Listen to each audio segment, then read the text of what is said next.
the graph of a quadratic function is given to us and the function is represented as y equals to x squared plus bx plus c, where b and c are constant, and what they are asking us is to figure out the value of bc. So to solve these types of problems, what we can do is just plug in the values of x and y in our expression to solve for these unknown constants here. Okay, now there are various points that you can plug in, but the easiest way will be to pick a point that has one of the coordinates is equals to 0. So we'll look at the points on the axis itself.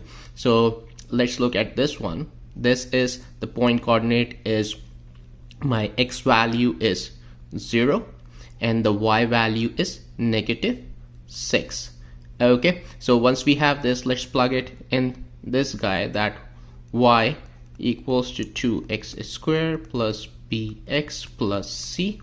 We have a value of y is equals to -6, x is equals to 0.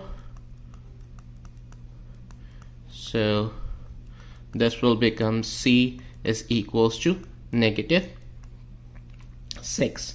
Okay, so we have one of the constants. In the same way, we can look at another point. Let's look at this guy.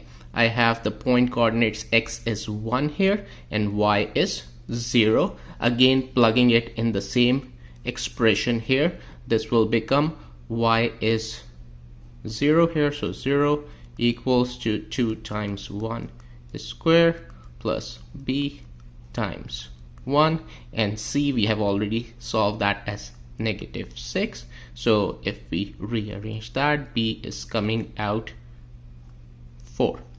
Okay, finally bc, that will be equals to 4 times -6, that is -24.